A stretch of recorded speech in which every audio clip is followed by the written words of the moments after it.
Bongga. Kumusta kayo? So, okay lang ako dito. Kahit hindi kayo nagtatanong. So, for today's ganap natin is lalabas ako at maghahatid ako ng baon ng aking panganay na alaga kasi nagsabi siya sa akin kagabi na kung pwede daw ihatid ko yung baon niya today kasi mabigat daw yung bag niya. Sabi ko, hindi naman yung baon mo, mabigat siya. Basta daw mabigat yung bag niya. Sabi ko, patay ako nito. Baka everyday na ako maghahatid ng baon.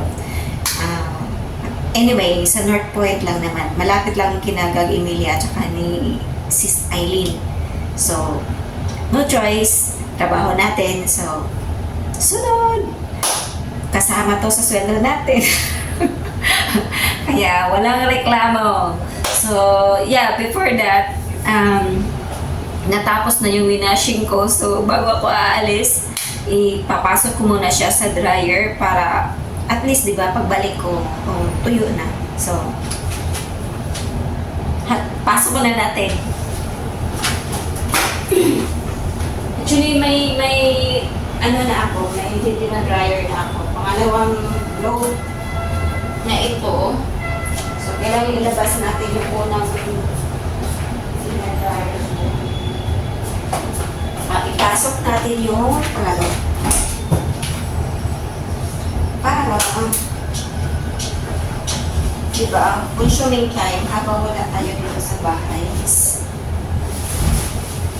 tuyo na yung nilalaman natin.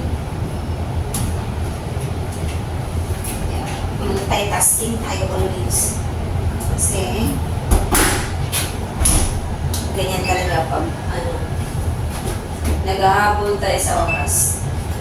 Hindi yung oras ang naghahabol sa akin. Laging ako ang naghahabol sa oras. Kaya ganun talaga. Multitasking tayo lagi. So, ito na yung baon na alaga ko ito. So, pinag-prepare ko. So, before that, inom muna tayo ng tubig kasi lalabas tayo.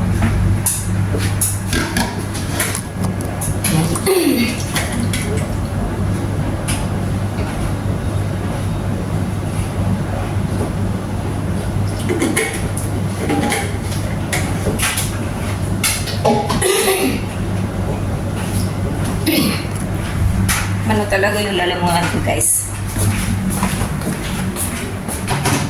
Para may phlegm. So, check muna natin yung aircon. Naka-on pa. Off natin ang aircon kay mahal ang kuryente.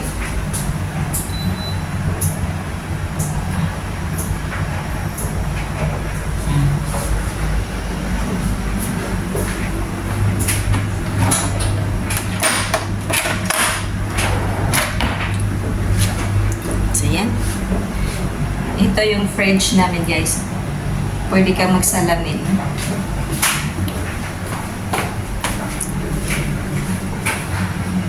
So tayo sapatos.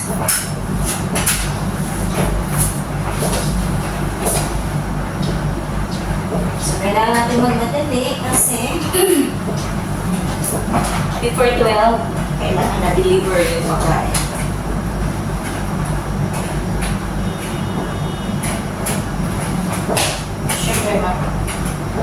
Hihintay na tayo ng bus. Ha? Ito yung bag ko.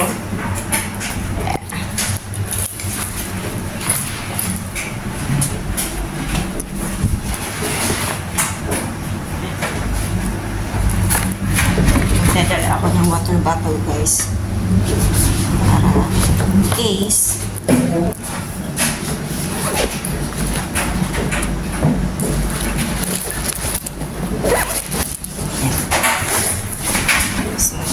switch off the light. And let's go.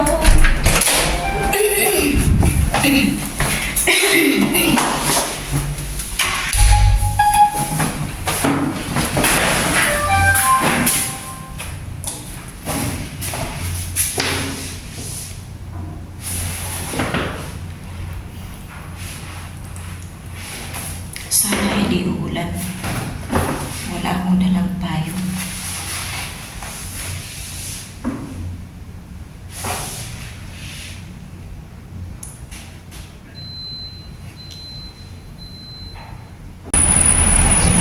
So, nandito na po tayo sa labas. And heading to the bus stop. Oopsie! Labutan tayo.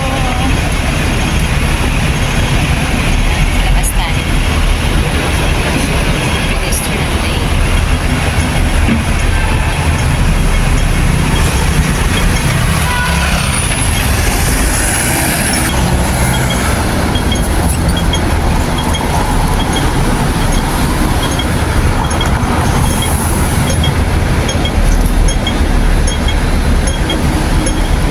Okay, let's go.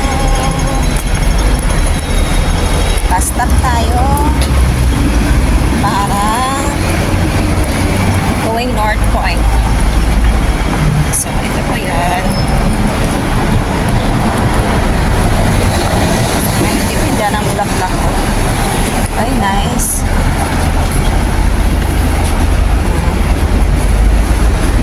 Carnation. Nice, huh? Ganda.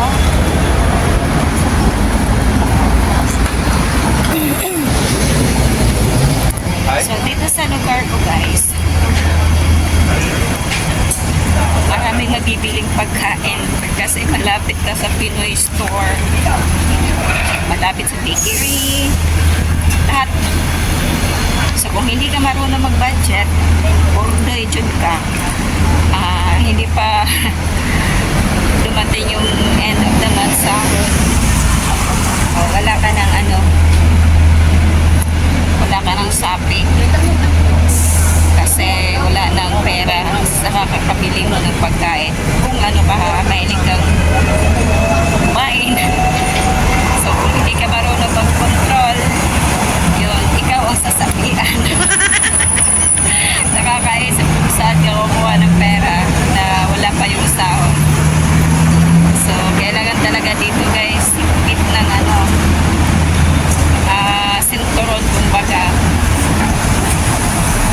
Kailangan talagang mag-budget at isipin mo talaga kung ano yung mga dapat mo bibili o yung mga necessary things na kailangan mo bibili. So, dito tayo sa bus stop, waiting. Wala pa naman. So, update lang kayo mamaya. Pag nandun ako sa see you later. So, dito na po tayo sa road going sa school ng aking alaga. Grabing hingal nito, guys, kasi paakyat kasi ito eh. Papayat ka talaga dito kung gagawin mo ito everyday. Ito, ipapakita ko sa inyo ha. Paakyat. Paakyat siya.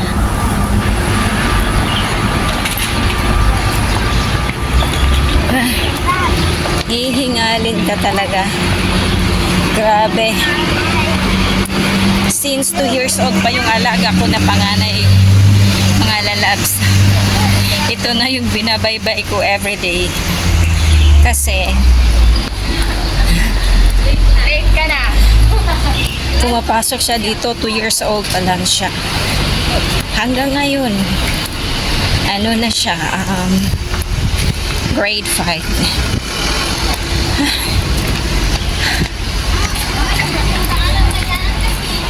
Grabing hingal.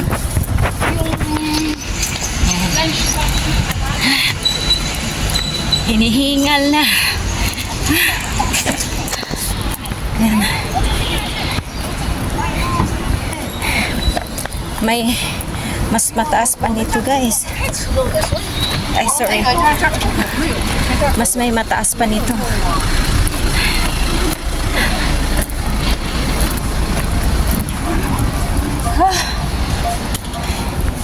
Grabe. Tunaw ang tunaw ang kinakain mo dito. Ay. Yan.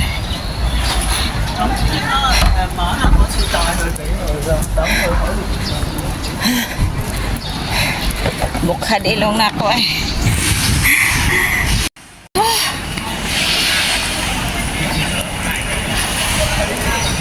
Bukhad ilong. Ay.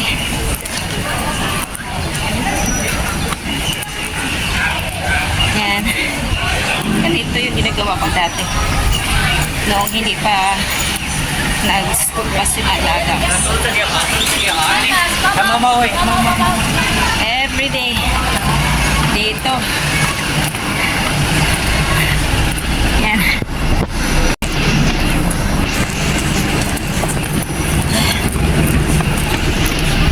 Uwian na ng mga bata.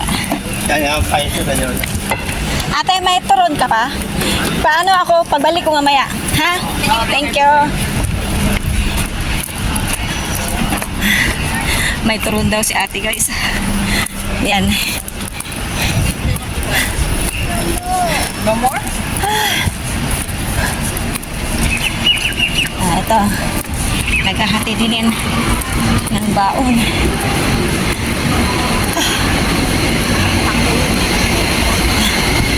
Ay, grabe.